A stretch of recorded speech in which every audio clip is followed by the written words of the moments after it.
Hello students, we have completed the chapter cell division. उसमें अपन ने माइटोसिस देखा और मियोसिस देखा। वेदर इट इज माइटोसिस और मियोसिस, दोनों के ही पहले क्या होता है, इंटरफेज होता है। बेसिकली अगर अपन सेल साइकिल की बात कर रहे हैं या सेल डिवीजन की बात कर रहे हैं, देन वी नो कि सबसे पहले जो फेज है दैट इज इंटरफेज, जिसके अंदर G1 है, S फेज है और G2 फेज है। G1 फेज के अंदर मैक्सिमम ग्रोथ होती है, मैक्सिमम प्रोटीन्स का सिंथेसिस होता है एक्सेप्ट द हिस्टोन्स। फिर S फेज के अंदर डीएनए का क्या होता है बेटा, रेप्लिकेशन होता है और इसी वजह से यहां पर क्या होता है, हिस्टोन प्रोटीन का सिंथेसिस भी होता है। और यहीं पर क्या होता है बेटा, सेंट्रियोल्स जो हैं वो डुप्लीकेट हो जाते हैं।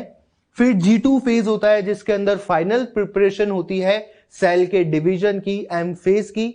अब बेटा माइटोसिस होगा तो यहां पर क्या होगा, जो M फेज है उसके बाद दो सेल्स का फॉर्मेशन हो जाएगा M फेज के बाद। क्यों? क्योंकि M फेज के अंदर क्या क्या हो जाएगा, M फेज के अंदर कैरियोकाइनेसिस होगा और फिर साइटोकाइनेसिस हो जाएगा। कैरियोकाइनेसिस हो जाएगा तो न्यूक्लियस डिवाइड हो जाएगा, न्यूक्लियस के डिवाइड होने के बाद साइटोप्लाज्म का डिवीजन हो जाएगा और दो सेल्स का फॉर्मेशन हो जाएगा। G1 के अंदर 2N2C कंडीशन रहेगी, S फेज के अंदर कंडीशन क्या हो जाएगी, 2N4C हो जाएगी और M फेज के बाद जो दो सेल बनेंगे दोनों ही क्या होंगे, 2N2C 2N2C होंगे। ये बात तो है माइटोसिस का एक बिल्कुल समरी, बिल्कुल ब्रीफ में आपको समझाया है। ऐसे ही अगर मियोसिस होता तो बेटा मियोसिस के अंदर क्या होता, पहले एक सेल से क्या बनते, दो सेल बनते मियोसिस फर्स्ट के अंदर, जो कि रिडक्शन डिवीजन होता। और फिर क्या होता बेटा, मियोसिस 2 होता जिससे कि क्या होता, इक्वेशनल डिवीजन होता। अब की बार कोई क्रोमोसोम के अंदर कमी नहीं होती। मियोसिस फर्स्ट जो है वो रिडक्शन डिवीजन है और मियोसिस 2 जो है वो इक्वेशनल डिवीजन है। फाइनली बेटा जो शुरुआत होगी किसके अंदर, अगर मियोसिस की बात करें तो मियोसिस में भी G1 के अंदर 2N2C कंडीशन होगी, S फेज चलने के बाद 2N4C कंडीशन हो जाएगी। फिर मियोसिस फर्स्ट होने के बाद ये कंडीशन हो जाएगी N2C और मियोसिस 2 होने के बाद क्या हो जाएगी, NC हो जाएगी, चारों ही सेल की। ये हमारा मियोसिस का बेसिक है। अब यहां पर याद रखने की बात क्या थी कि इंटरफेज है वो M फेज के पहले है, यानी कि माइटोसिस के पहले भी है और मियोसिस के पहले भी है, मियोसिस फर्स्ट के पहले। लेकिन मियोसिस फर्स्ट और मियोसिस सेकंड के बीच में एक थोड़ा सा गैप आता है जिसको अपन बोलते हैं इंटरकाइनेसिस। क्या बोलते हैं बेटा इसको, इंटरकाइनेसिस। इसका इंटरफेज से रिलेशन नहीं है, ये इंटरफेज नहीं है, क्योंकि इंटरफेज में क्या है, एस फेज चलता है, डीएनए का रेप्लिकेशन होता है। इंटरकाइनेसिस के अंदर there is no replication of DNA, यहां पर डीएनए का रेप्लिकेशन नहीं होता है। ये इंटरकाइनेसिस है, बहुत ही शॉर्ट लिव, बहुत ही शॉर्ट ड्यूरेशन का होता है between meiosis first and meiosis second, after meiosis first and before meiosis second. लेकिन ये इतना शॉर्ट ड्यूरेशन का होता है कि हमको ऐसा लगता है कि मियोसिस फर्स्ट का जैसे ही टीलोफेज साइटोकाइनेसिस पूरा हुआ वैसे ही क्या स्टार्ट हो गया, मियोसिस 2 स्टार्ट हो गया है। तो this is the basic summary. अब जो बेटा अपना पार्ट बच रहा है इस चैप्टर में, बहुत ही छोटा सा part, that is the beginners boxes. छोटे छोटे क्वेश्चंस है बट कॉन्सेप्ट बिल्डअप करने वाले क्वेश्चंस हैं या कॉन्सेप्ट को ज्यादा बेहतर तरीके से समझने वाले क्वेश्चंस हैं। जो भी अभी तक अपन ने पढ़ा है उसका एक क्विक टूर हो जाएगा इन क्वेश्चंस के साथ। तो अपन स्टार्ट करते हैं बेटा बिगिनर बॉक्स 1 और बिगिनर बॉक्स 1 के अंदर अपन स्टार्ट कर रहे हैं question number first, DNA synthesis takes place in. तो बेटा सिंपल सी बात है, अभी अभी अपन ने डिस्कस करा, इंटरफेज के अंदर जब एस फेज चलता है तब क्या होता है, डीएनए का सिंथेसिस होता है। जो डीएनए है बेटा वो 2C से कितना हो जाता है, 4C हो जाता है, अमाउंट उसका डबल हो जाता है during the S phase of the interphase. फिर बेटा अपने पास सेकंड क्वेश्चन है यहां पर, that is how much part of cell cycle is interphase. Interphase आखिर कितना टाइम लेता है सेल साइकिल का। तो बेटा जो हमारी सेल साइकिल है उसके दो पार्ट हैं, एक तो है इंटरफेज जिसके अंदर G1S और G2 है और उसके बाद आता है बेटा M फेज जहां पर क्या होता है, एक्चुअल डिवीजन होता है जिसको अपन बोलते हैं डिवीजन फेज। अब अपन ने पढ़ रखा है, अगर ह्यूमन सेल की बात करें, out of the 24 hours that that are required for one complete cell cycle, 23 hours are spent in interface. 23 hours कहां लगते हैं? इंटरफेज में। और सिर्फ 1 आवर लगता है कहां पर? एम फेज के अंदर। और हमें याद है, ये स्टेटमेंट भी है हमारे पास कि इंटरफेस के अंदर मोर देन 95% टाइम लगता है और एम फेज के अंदर लेस देन 5% टाइम लगता है। तो हमारा आंसर बहुत ही क्लियर है यहां से, more than 95% time is spent in interface. जो सेल साइकिल का 95% से भी ज्यादा टाइम है वो इंटरफेस के अंदर स्पेंड हुआ है, इंटरफेस के अंदर लगा है। फिर बेटा question third, in mitosis splitting of chromatids up to the centromere takes place in. अब देखो यहां पर बहुत ही ये इंपॉर्टेंट क्वेश्चन है, याद रखना है, काफी इंपॉर्टेंट क्वेश्चन है, क्योंकि जैसे ही अपन स्प्लिटिंग ऑफ क्रोमेटिड पढ़ते हैं वैसे ही अपने दिमाग में क्या आ जाता है कि स्प्लिटिंग हो रही है तो इसका मतलब क्या है? एनाफेज हो रहा होगा। पर बेटा समझो, स्प्लिटिंग ऑफ क्रोमोसोम नहीं लिखा है, स्प्लिटिंग ऑफ क्रोमेटिड लिखा है, और वो भी कहां तक? अप टू दी सेंट्रोमियर लिखा है। क्रोमेटिड सेपरेट नहीं हुए हैं, एक दूसरे से अलग नहीं हुए हैं, अभी एनाफेज की बात नहीं चल रही है। स्प्लिटिंग वर्ड देखते ही एनाफेज टिक करने का मन करता है, पर एनाफेज आंसर नहीं है, आंसर इज मेटाफेज। क्यों है उसको थोड़ा सा आप समझने की कोशिश कीजिए कि यहां पर जो आंसर मेटाफेज दिया गया है उसके पीछे रीजन ये है कि जब प्रोफेज के अंदर क्रोमोसोम अपीयर होना स्टार्ट होते हैं तो बेटा वो कुछ इस तरह के होते हैं, मतलब जो दोनों क्रोमेटिड हैं वो एक दूसरे से बिल्कुल चिपके हुए होते हैं, अपन को क्लियरली नहीं दिखता कि ये दो क्रोमेटिड हैं। लेकिन जब मेटाफेज चलता है, प्रोफेज के बाद जब मेटाफेज आता है तो मेटाफेज में क्या होता है, ये जो क्रोमेटिड है एक क्रोमोसोम के ऊपर, ये एक दूसरे से क्लियरली स्प्लिट हो जाते हैं। देखो इनके बीच में गैप आ जाता है। तो ये स्प्लिटिंग कहां तक हुई है? Up to the centromere. Centromere पे ये जुड़े हैं। सेंट्रोमियर की स्प्लिटिंग कहां होती है? सेंट्रोमियर की स्प्लिटिंग होती है एनाफेज में। लेकिन क्रोमेटिड का सेपरेशन या क्रोमेटिड की splitting up to the centromere, यानी कि सेंट्रोमियर के अलावा बाकी पार्ट से एक दूसरे से क्या हो गई, ये पहले इस तरह से थे बिल्कुल चिपके हुए, अब क्या हो गए, इस तरह से दूर हो गए हैं, लेकिन सेंट्रोमियर पे अभी भी जुड़े हुए हैं। तो ये जो पार्ट हुआ है ये कहां पर हुआ है? मेटाफेज में हुआ है। फिर बेटा इसके बाद अपने पास नेक्स्ट क्वेश्चन है, माइटोसिस अकर्स इन। माइटोसिस कहां अकर होता है? अगर फोर्थ ऑप्शन की बात करें, यहां लिखा है इन बैक्टीरिया ओनली। अब बेटा जो बैक्टीरिया होता है या जितने भी देखो प्रोकैरियोट्स हैं, उसके अलावा यूनिसेल्युलर यूकैरियोट्स हो गए जैसे कि अमीबा हो गया, अगर अपन इनकी बात करते हैं और स्पेशली अपन प्रोकैरियोट पे फोकस करते हैं क्योंकि क्वेश्चन में बैक्टीरिया लिखा है, यहां पर जो बेटा सेल डिवीजन होता है उसके अंदर क्रोमोसोम का कंडेंसेशन, ये न्यूक्लियर एनवेलप का अपीयरेंस डिसअपीयरेंस, इस तरह की बातें नहीं होती हैं। प्रोकैरियोट में तो न्यूक्लियर मेम्ब्रेन होती ही नहीं है, गोल्जी बॉडी या एंडोप्लाज्मिक रेटिकुलम, सेंट्रियोल्स, ये सब नहीं होते हैं। यहां पर जो डिवीजन होता है बेटा वो काइंड ऑफ डायरेक्ट डिवीजन होता है, यहां पर क्रोमोसोम का कंडेंसेशन नहीं होता है और इसको हम बोलते हैं एमाइटोसिस। बस ये वर्ड अपने को याद रखना है, यहां पर जो डिवीजन है उसका नेम क्या है? एमाइटोसिस है, ना ही वो माइटोसिस है ना ही वो मियोसिस है। तो बैक्टीरिया ओनली वाला तो ऑप्शन बिल्कुल गलत है, यहां तो माइटोसिस होता ही नहीं है, यहां पर तो एमाइटोसिस होता है, डायरेक्ट डिवीजन जहां पर क्रोमोसोम का कंडेंसेशन नहीं होगा या क्रोमोसोम का अपीयरेंस नहीं होगा। फिर बेटा अपन बात करते हैं डिप्लॉयड इंडिविजुअल्स की। तो ऑब्वियस सी बात है, डिप्लॉयड इंडिविजुअल्स के अंदर तो हो ही रहा है, उससे पेरेंट सेल से प्रोजेनी सेल 2n वाले बन ही रहे हैं ना। फॉर एग्जाम्पल स्किन का सेल है, डिप्लॉयड सेल है, वो डिवाइड करता है, नया स्किन का सेल फॉर्म होता है। हमारी एलिमेंट्री कैनाल की जो लाइनिंग है या फिर हमारा ह्यूमन चीक सेल की अपन बात कर लेते हैं, तो बेटा क्या हो रहा है, डिप्लॉयड सेल डिवाइड कर रहा है और वापस से क्या बन रहे हैं, नए डिप्लॉयड सेल बन रहे हैं। New cells are arising from the pre existing cell. तो ये बात तो बिल्कुल सही है। अब बात आती है ऑप्शन फर्स्ट की, हैप्लॉयड इंडिविजुअल्स। क्या हैप्लॉयड सेल्स या हैप्लॉयड इंडिविजुअल्स के अंदर भी माइटोसिस हो सकता है? तो यस, बात बिल्कुल सही है, क्योंकि कुछ ऑर्गेनिजम्स ऐसे होते हैं जिनकी जो बॉडी होती है वो हैप्लॉयड ही होती है, वो डिप्लॉयड होते ही नहीं है। फॉर एग्जाम्पल काफी सारे प्लांट्स हैं या कुछ एनिमल्स हैं, आप हायर क्लासेस के अंदर पढ़ोगे, हनी बी के अंदर जो ड्रोन होता है वो हैप्लॉइड होता है। तो बेटा वहां पर क्या है, जो बॉडी के सेल्स हैं वो हैप्लॉइड हैं। तो बेटा अब अगर बॉडी को ग्रो करना है या रिपेयर करना है तो वहां पर भी क्या होगा, माइटोसिस ही तो होगा। तो हैप्लॉइड से माइटोसिस करके क्या बनेगा, हैप्लॉइड सेल ही बनेगा। तो यानी कि माइटोसिस हैप्लॉइड इंडिविजुअल में भी होता है, डिप्लॉइड में भी होता है। Therefore our answer is option 3, both 1 and 2। फिर बेटा इसके बाद हमारे पास क्वेश्चन अपने पास बिगिनर बॉक्स 2।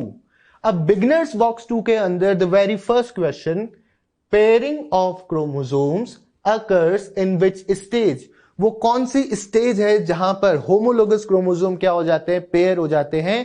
पेयर हो जाते हैं क्यों, क्योंकि वहां पर क्या बन जाता है, सिनेप्टोनिमल कॉम्प्लेक्स बन जाता है। हमें याद है उस स्टेज का नेम है जाइगोटीन या फिर सिनेप्टोटीन, और हमारे पास यहां पर सेकंड ऑप्शन में लिखा है जाइगोटीन। फिर भी अगर बाकी 4 ऑप्शंस को अपन बाकी 3 ऑप्शंस को डिस्कस करें, लैप्टोटीन में तो क्या होता है, क्रोमोसोम अपीयर करना स्टार्ट होते हैं, they are thinnest and longest. Zygotene में आकर क्या होता है, होमोलोगस क्रोमोसोम की पेयरिंग होती है, सिनेप्टोनिमल कॉम्प्लेक्स का फॉर्मेशन होता है, that is why answer is zygotene. फिर पैकाइटीन में क्या होता है बेटा, नॉन सिस्टर क्रोमेटिड जो होते हैं उनमें कॉइलिंग हो जाती है और क्या बन जाता है, रिकॉम्बिनेशन नॉड्यूल, और वहां पर क्या हो जाता है, रिकॉम्बिनेशन हो जाता है, क्रॉसिंग ओवर कंप्लीट हो जाती है। और फिर डाइकाइनेसिस आता है। इन दोनों के बीच में एक स्टेज और आती है बेटा, एक और स्टेज है जिसको अपन क्या बोलते हैं, डिप्लोटीन। अब वो यहां ऑप्शंस के अंदर मेंशन नहीं है, लेकिन हमें पता है कि सबसे पहले लेप्टोटीन आती है, फिर जाइगोटीन आती है, उसके बाद पैकाइटीन आती है, फिर क्या आती है, डिप्लोटीन आती है, जहां पर एक्स शेप स्ट्रक्चर्स काइजमेटा हमको अपीयर होते हुए दिखते हैं। और फिर डाइकाइनेसिस आता है, और डाइकाइनेसिस के अंदर क्या होता है बेटा, ट्रांजिशन टू मेटाफेज है वो। उसके बाद क्या होगा, प्रोफेज खत्म हो जाएगा। ये एक समरी हो गई है हमारे मियोसिस के अंदर प्रोफेज फर्स्ट की 5 स्टेजेस की। 4 स्टेजेस यहां लिखी थी, एक जो पैकाइटिन डाइकाइनेसिस के बीच की है डिप्लोटीन, जहां पर काइजमेटा अपीयर होगा, वो भी मैंने यहां पर एक्सप्लेन कर दिया है। अगले क्वेश्चन में ये काम आने वाला है। तो बेटा क्या है यहां पर, हमारा आंसर तो हो गया इस वाले क्वेश्चन का, तो जाइगोटीन। लेकिन नेक्स्ट क्वेश्चन पर जाएं तो यहां पर क्या पूछा है, crossing over takes place in. अब बेटा क्रॉसिंग ओवर कहां होती है, अभी अभी अपन ने बात करी है, पैकाइटीन में होती है। पैकाइटीन के अंदर क्या होता है, रिकॉम्बिनेशन नॉड्यूल्स का फॉर्मेशन होता है, और यहीं पर क्या हो जाती है, रिकॉम्बिनेशन नॉड्यूल के अंदर जो एंजाइम है, रिकॉम्बिनेस एंजाइम, वो क्या कर देता है, क्रॉसिंग ओवर को पूरा कर देता है। और फिर बेटा अपने पास है next question, meiosis takes place in. Meiosis कौन से सेल्स में होता है, या किस टाइप के सेल्स में, या किस जगह के सेल्स में होता है। तो बेटा फर्स्ट ऑप्शन है एपिकल मेरिस्टेम, गलत बात। एपिकल मेरिस्टेम तो वेजिटेटिव सेल्स हैं, जैसे कि हमारी बॉडी में सोमेटिक सेल्स हैं, ऐसे प्लांट के सोमेटिक सेल्स, प्लांट के क्या है, ये वेजिटेटिव सेल्स हैं, जो कि ग्रो करके क्या करते हैं, प्लांट की ग्रोथ कराते हैं, प्लांट की लेंथ को या विड्थ को इंक्रीज कराते हैं। इंटरकैलरी मेरिस्टेम, यहां पर भी मेरिस्टेम, ये भी क्या है बेटा, मेरिस्टेम सेल्स हैं, यानी कि ये भी वेजिटेटिव सेल्स हैं, यहां पर भी मियोसिस नहीं होगा। मेरिस्टेम जहां पर आ जाए, चाहे एपिकल मेरिस्टेम हो चाहे इंटरकैलरी मेरिस्टेम हो, वो क्या है, वेजिटेटिव सेल है। और बेटा फोर्थ ऑप्शन तो बिल्कुल ही गलत है, वहां तो क्लियर लिख दिया वेजिटेटिव सेल्स। वेजिटेटिव सेल्स में मियोसिस नहीं होगा, मियोसिस किसमें होता है, रिप्रोडक्टिव सेल्स में होता है। हेंस द आंसर इज 3, क्योंकि रिप्रोडक्टिव सेल्स को ही क्या करना है बेटा, गैमेट्स का फॉर्मेशन करना है। एंथर के अंदर मेल गैमेट्स का फॉर्मेशन होगा, प्लांट की ओवरी के अंदर फीमेल गैमेट्स का फॉर्मेशन होगा, तो वो रिप्रोडक्टिव सेल्स के अंदर किससे होगा, मियोसिस से होगा। फिर अपने पास फोर्थ क्वेश्चन है, इन anaphase first each chromosome is composed of. अब ध्यान दो, यहां पर एनाफेज फर्स्ट लिखा है, यानी कि बात किसकी चल रही है। अगर सिर्फ एनाफेज लिखा होता तो बाय डिफॉल्ट बात किसकी हो रही होती, माइटोसिस की हो रही होती। लेकिन एनाफेज फर्स्ट लिख दिया या एनाफेज सेकंड लिख दिया होता, तो बेटा फर्स्ट और सेकंड कहां यूज करते हैं, जब मियोसिस की बात करते हैं, यानी कि बात मियोसिस की चल रही है और एनाफेज फर्स्ट लिखा है, दैट मींस मियोसिस फर्स्ट की बात चल रही है। तो बेटा मियोसिस फर्स्ट के अंदर जो एनाफेज फर्स्ट हमें देखने को मिलता है, उसकी अगर बात करें बेटा, तो वहां पर हमें क्या देखने को मिलता है कि जो होमोलोगस क्रोमोसोम्स हैं उनको क्या किया जाता है, सेग्रीगेट किया जाता है, सेपरेट किया जाता है। तो बेटा मेटाफेज प्लेट बनी होगी, मेटाफेज 1 के अंदर होमोलोगस क्रोमोसोम थे, बाइवेलेंट थे, वो साथ में रखे थे एक के ऊपर एक, इस तरीके से डबल लेयर की एक प्लेट बनी हुई थी जिसमें एक क्रोमोसोम और एक ऊपर और एक क्रोमोसोम नीचे था।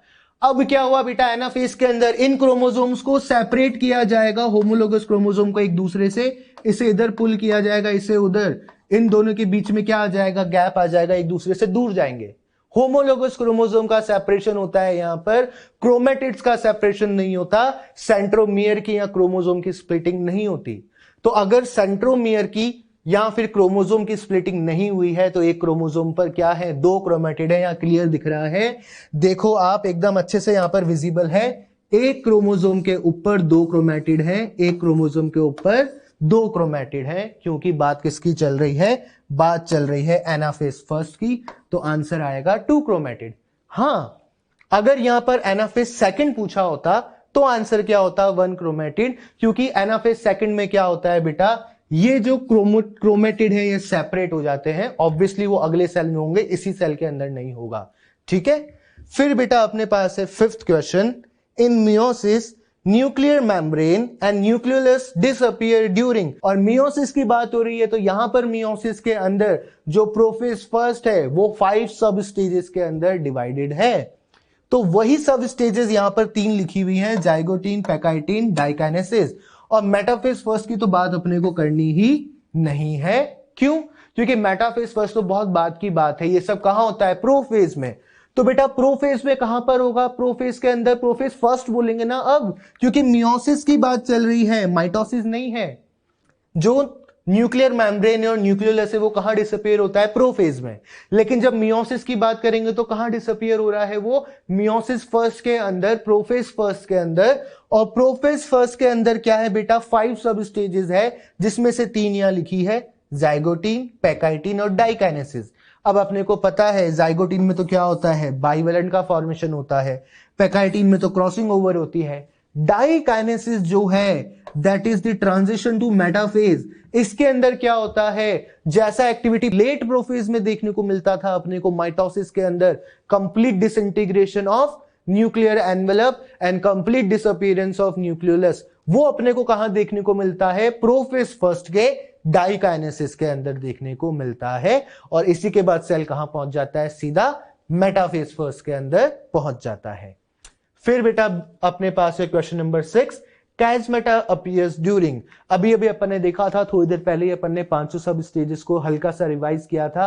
काइजमेटा का अपीयरेंस कहां हो रहा है, सिनेप्टोटीन में हो रहा है क्या, नहीं हो रहा है, वहां पर तो क्या हो रहा है, होमोलोगस क्रोमोसोम की पेयरिंग हो रही है। डाइकाइनेसिस क्या है, डाइकाइनेसिस में तो टर्मिनाइजेशन हो जाता है काइजमेटा का, काइजमेटा पूरा का पूरा एक दूसरे ब्रेक हो जाता है, दोनों के दोनों नॉन सिस्टर क्रोमेटिड एक दूसरे से सेपरेट हो जाते हैं।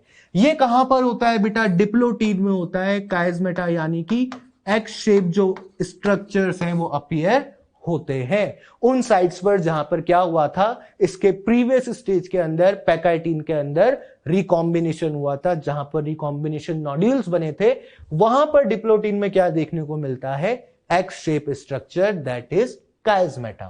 फिर लास्ट क्वेश्चन बेटा, best material for study of mitosis in laboratory is, अब माइटोसिस की स्टडी करनी है बेटा, मियोसिस की करनी होती तो आंसर एंथर जाता।